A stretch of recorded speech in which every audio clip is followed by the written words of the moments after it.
let's talk about Kingdom Hearts 0.2 Fragmentary Passage. This nice little tie-over from Kingdom Hearts Birth by Sleep and Dream Drop Distance is to hold us over until we get to Kingdom Hearts 3.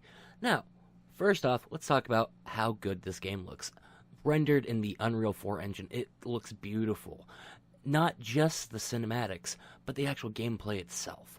The very gorgeous, the bloom, the bursts, everything on the fire commands, the attack commands, the keyblades, everything just looks really, really good, and that alone is a great selling point. But when you look at something that looks really good, how well does it actually hold up the rest of the time? Well, the rest of the time, it actually holds up really well. First off, I'm going to throw out this note that the game itself is not really long. To say it's a game in and of itself is kind of stretching it a little bit. It's, like I said, it's a little teaser, it's a taste, like a pusher, Square Enix and Disney gives us a nice little taste to tie us over until the next segment comes out, and they sell on it quite well.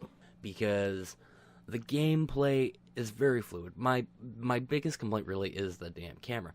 But the boss battles themselves, the Mook battles and flow commands, I really appreciate the fact they brought over the shot lock commands like they used in Birth by Sleep, but left the command system of Dream Drop Distance and Birth by Sleep in those games, which to me was one of the weakest part of the games. It also allowed a nice level of customization. Now, that's not to say there isn't any customization in this game. That's far from the truth. Kingdom Hearts at least has always allowed you to have a quick command, where you can sit there and press one trigger and another button, and boom, you've got another attack, or a heal, or, a potion, or whatever, tickles your fancy to keep you going.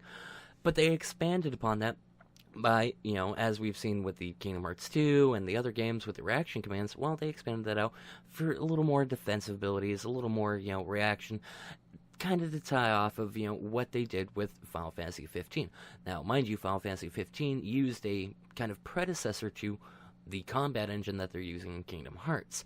I think as a great testbed, Final Fantasy 15 was a gorgeous and fun game. Kingdom Hearts 0.8 takes that system and makes it work real well for the game itself. With that said, yes, there is the occasional issues where you sit there and try to lock in and, you're going to target the wrong thing, and that will drive you mad, especially during certain boss fights like the Demon Tide boss fight. Now, we've seen some of the gameplay. We've seen, the cinematics. Well, what else is there to the game? Now, mind you, the game doesn't run long. I'm going to stress that fact. The game doesn't run long.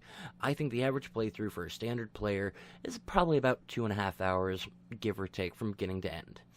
For people like me who like to collect little extra things, all the treasures, all the achievements, all the extra things you can find throughout the game, all sorts of things, this game stretches out a lot longer. And boy, did they put a lot of things in there to collect. You've got treasures, you've got not just your standard treasures, but you've also got, little mini in-game trophies, sort of little, achievements within achievements.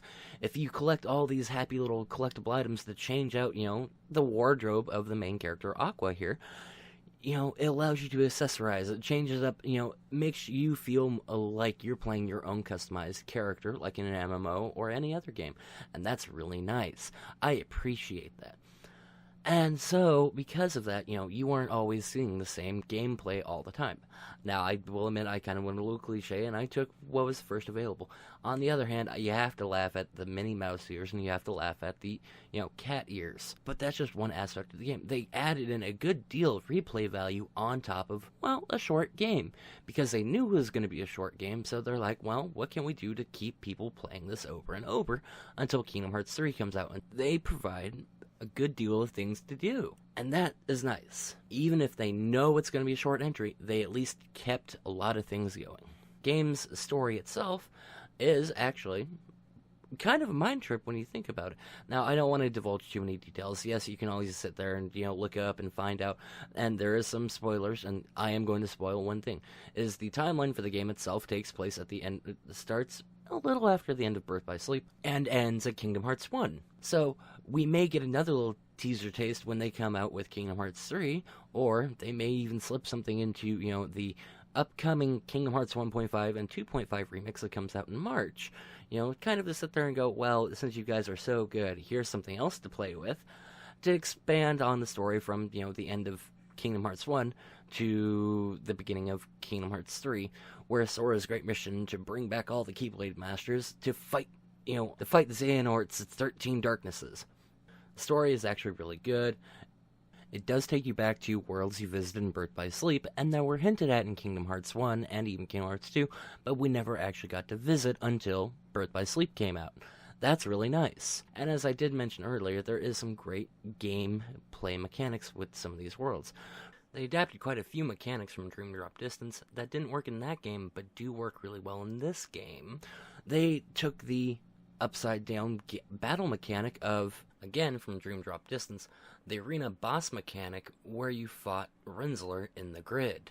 And they made it work really well in a more fluid, more pleasing manner. Unlike that combat system, which kept rotating around and you had to fight with it. In this, you don't have to fight with it and get disoriented all the time.